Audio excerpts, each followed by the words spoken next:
ಬನ್ನಿ ಇವತ್ತು ನಾವು ಏನು ಮಾಡ್ತೀವಿ ಅಂತ ನೋಡಂದ್ರೆ ಇದು ನಮ್ಮ ಮಿನಿ ಬ್ಲಾಗ್.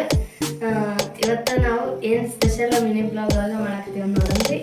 ಈಗ ನಮ್ಮ ಮಮ್ಮಿಯರು ಚಿತ್ರಾನ್ನ ಮಾಡಿದ್ರಿ, ಅದ್ರೊಳಗೆ ನಾವು ಕಬಾಬ್ ಮಾಡ್ತೀವ್ರಿ. ಅಂದ್ರೆ ನಾನ್ ವೆಜ್ ಕಬಾಬ್ ಅಂದ್ರೆ ವೆಜ್ ಕಬಾಬ್. ಅದು ಯಾವ ಪದಾರ್ಥದಿಂದ ಅಂತ ನೋಡಂಬರ್ರಿ. ನೋಡ್ರಿ ಇವತ್ತು ನಾವು ಆಲೂಗಡ್ಡೆಯಿಂದ ಕಬಾಬ್ ಮಾಡಾಕ್ತೀವ್ರಿ. ಇನ್ನದ ನೋಡಿ ಕಬಾಬ್ ಪೌಡ್ರ್ ತೊಳ್ಕೊಂಬರ್ರಿ. ಹೇಗೆ ಮಾಡೋದಂತ ನೋಡಂದ್ರಿ. ಫಸ್ಟ್ ಇವನ್ನ ತೊಳ್ಕೊಂಬರ್ರಿ.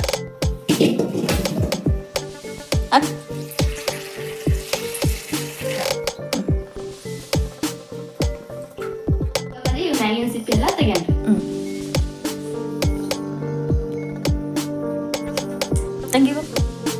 ಈಗ ಎಲ್ಲ ಸುದ್ದಿ ನೋಡ್ರಿ. ನಾವು ಈ ಮುಂದಕ ಒಂದೊಂದು ಮಿನಿ ಬ್ಲಾಗ್ ಆಗ್ತಾ ಇರ್ತೀವಿ. ನೋಡ್ರಿ ನಮ್ಗೆ ಸಪೋರ್ಟ್ ಮಾಡ್ರಿ. ನೋಡ್ರಿ ಫಸ್ಟ್ ನಾವು ಬರಲ್ಲ ನೋಡ್ರಿ ಎಣ್ಣೆ ಹಾಕ್ತೀವಿ ನೋಡ್ರಿ. ಫಸ್ಟ್ ಕಬಾಬ್ ಪುಡಿ ಕಟ್ ಮಾಡ್ತೀವಿ ನೋಡ್ರಿ. ಈಗ ಸ್ವಲ್ಪ ಖಾರ ಪುಡಿ, ಸ್ವಲ್ಪ ಅರಿಶಿನ, ಸ್ವಲ್ಪ ಗರಂ ಮಸಾಲೆ, ರುಚಿಗೆ ತಕ್ಕಷ್ಟು ಉಪ್ಪು, ಸ್ವಲ್ಪ ಈಗ ಚೆನ್ನಾಗಿ ಇದನ್ನ ಮಿಕ್ಸ್ ಮಾಡಿ. ನೀರು ಭಾಳ ಹಾಕಿ ಮಾಡಿದ್ರಿ. ಒಮ್ಮೆಲೆ ಸ್ವಲ್ಪ ಹಾಕಿದ್ರೆ ಈಗ ರೆಡಿ ಆದ ನೋಡ್ರಿ ಎಲ್ಲ ಕಬಾಬು.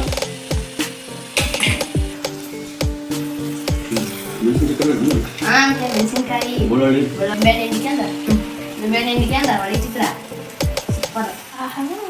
ಇಲ್ಲಿ ಬಿಸಿ ಬಿಸಿ ಕಬಾಬ್ ರೆಡಿ ಆಗ್ತದೆ. ಇಲ್ಲೇ ಊಟ ಮಾಡಕ್ತದ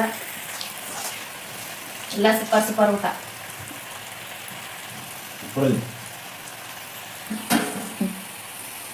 ಸೂಪರ್ ಆಗಿರಲ್ಲಪ್ಪ.